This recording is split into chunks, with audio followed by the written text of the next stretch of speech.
You know, it's kind of wild to think about how almost everything around you gets to where it needs to go. I mean, we're living in the 21st century, right? But a completely staggering 90% of all international trade is still transported across the oceans. Whether it's a tiny needle or a massive truck, it probably traveled by sea.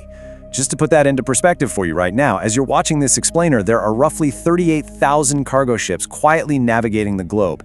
It's just a massive, unseen highway of maritime traffic. But here's the real challenge facing the shipping industry today. We already know exactly how to build giant ships, but we actually can't make them any wider. Why? Because they literally wouldn't fit through crucial bottlenecks like the Suez and Panama canals. So the new race isn't just about size anymore, it is entirely about extreme fuel efficiency and environmental sustainability. Which brings us to our core question for today. How do you engineer and construct not just one, but 9 of the world's most massive green energy ships in a practically impossible time frame of just 2 years? Well, let's dive right into it. Welcome to today's explainer, where we are going to break down one of the most mind-boggling engineering feats of our modern era, the construction of the CMA-CGM Jacques Cadet. We're going to take a step-by-step tour through this colossal 4-kilometer-long shipyard in Hong Kong, and we'll see exactly how thousands of workers push the absolute limits of human engineering. To make sense of this massive undertaking, our roadmap today has 5 quick stops. First, the green shipping revolution. Second, forging the giant blocks. Third, building the ultimate LNG thermos. Fourth, powering the megaship. And finally, the final polish and sea trials. All right, let's kick things off with Section 1, the Green Shipping Revolution, a cleaner future for global maritime trade. Like I mentioned, the French shipping company CMA-CGM realized that ships absolutely must get greener. They set out to build a ship that didn't just rely on traditional highly polluting fuels like diesel or heavy fuel oil, but instead ran on LNG, or liquefied natural gas. And when you shift to LNG, the environmental benefits are honestly incredible. We're talking about a 99% reduction in sulfur dioxide. 99%!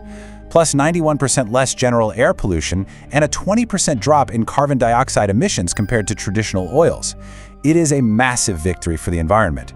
But achieving this, it comes with an incredibly high price tag when it comes to the sheer engineering difficulty. Before we even get into that complex engineering, just consider the sheer, terrifying scale of the Jacques Cadet. It is 400 meters long. That is 4 entire football fields laid end to end. It's 61 meters wide, which makes it taller than the Qutb Minar if you stood it completely upright. Even when it's totally empty, it weighs 70,000 tons. That is the equivalent of 7 Eiffel Towers, or about 11,500 African elephants. Oh, and it holds an astonishing 23,112 containers. If you line those up, they'd stretch for 150 kilometers. And remember, a crew of 6,000 workers had to build 9 of these Leviathans in just 2 years. Which brings us to Section 2, forging the giant blocks, building a Leviathan piece by piece. So the absolute biggest problem the engineers faced was time. Traditionally, a single ship of this magnitude takes about 18 months to build.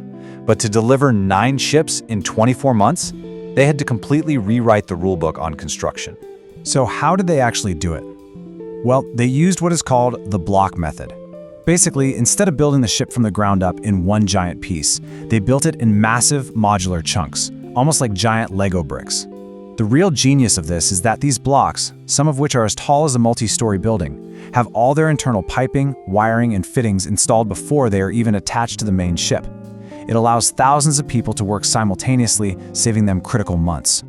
To even start this process, engineers faced an immediate hurdle, and that was sheer heat.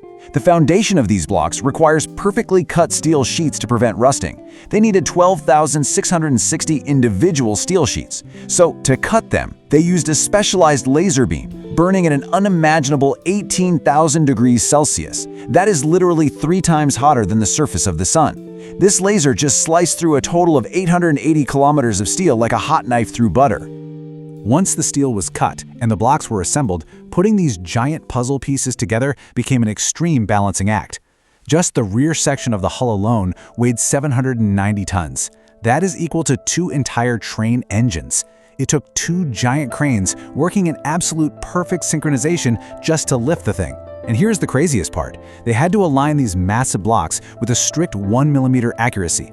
A single millimeter of error could ruin months of hard work.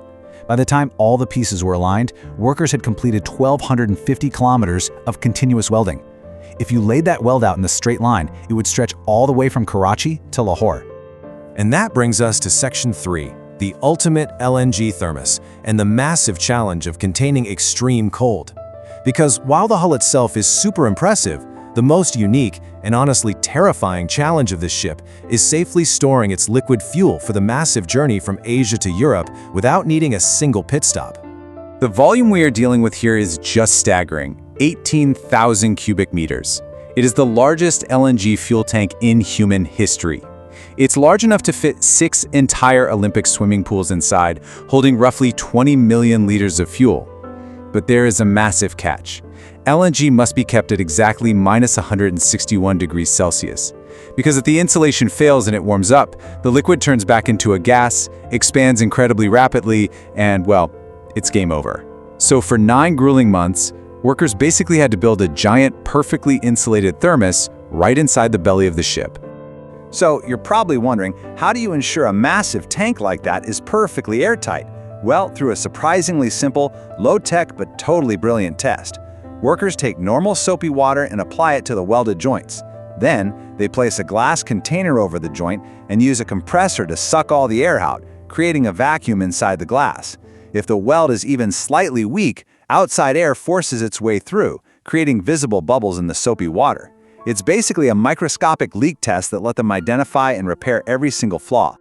And once the tank passed that leak test, it got its final, most critical layer, a 1.2 millimeter thin, wavy corrugated steel membrane. Now why wavy? Well, because when that ultra-cold, minus 161 degree liquid hits the metal, the steel aggressively shrinks. The corrugated design allows the tank walls to literally shrink and expand without cracking. It's a piece of engineering so incredibly advanced, the exact same technology is used on space stations. Now we reach Section 4, powering the megaship, diving into the 6-story heart of the beast.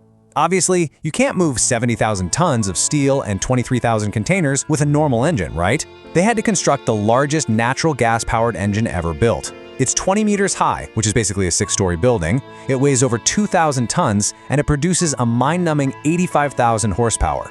It is so cavernous inside that the maintenance crew can literally walk around within the engine block itself. Which actually begs a rather fun question. If the engine is as big as an apartment building, how much of that ultra-cold liquid natural gas does it drink just to run its initial startup sequence? Take a quick guess. The answer? 100,000 liters, literally just to wake the engine up. The sheer energy dynamics at play here are almost impossible to wrap your head around. Because of its massive size, the engine actually had to be transported to the shipyard in 6 separate pieces. And a totally crucial part of that engine is the 220-ton crankshaft, which spins a colossal 90-ton propeller that stands 10 meters high. The shaft connecting them has to be flawlessly straight. I mean, even the tiniest imperfection will cause catastrophic, ship-destroying vibrations at high speeds. So to prevent this, engineers use the propeller blue dye test. They coat the shaft in a special blue dye, slide it into the giant propeller, and then pull it back out. Wherever the dye rubs off shows them exactly where the dangerous high-pressure friction points are. That allows them to grind it down perfectly until it is a geometrically flawless fit. Finally, we enter Section 5, Final Polish and Sea Trials, preparing for the unforgiving ocean. So the ship is built, the giant thermos is sealed, and the engine is in. But the ocean is an absolutely unforgiving environment. Salt water is highly corrosive, and a rough steel hull creates massive drag, which would completely ruin that precious fuel efficiency we talked about. So, the final touches are monumental. They had to apply 1 million liters of special anti-corrosion friction-reducing paint. That covers 9,500 square meters, which is an area double the size of the entire Vatican City. After the paint dried, the highest and final block was hoisted into place, the command bridge. This is the absolute brain of the ship, outfitted with a smart eye system that gives the captain a complete 360-degree view of the entire 400-meter vessel without ever leaving their chair. After a grueling year and a half, the very first ship was finally fully assembled. But of course, it wasn't done yet. It still had to survive the 15-day sea trials, where literally every single system was pushed to the absolute breaking point. Over the course of 2 weeks, they maxed out the engine speed, tested the emergency brakes, calibrated the navigation, and scoured the whole structure for leaks. They even tested the deployment of the anchor. And to give you one last sense of scale here, a single link in that anchor's chain weighs 300 kilograms. The entire chain weighs as much as 60 African elephants. I mean, that is just absurd. And yet, the ship passed with flying colors. The shipyard actually won their race against time, delivering all 9 of these ships right on schedule.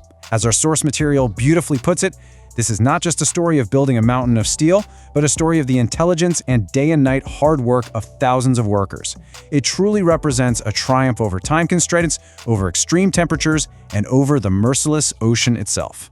We've seen today how innovation doesn't just make things bigger, it makes things smarter and far, far cleaner for our planet. Which leaves us with this final thought. If human ingenuity can seamlessly push giant mountains of steel across the world's oceans while actively protecting our environment, what impossible challenge will we conquer next?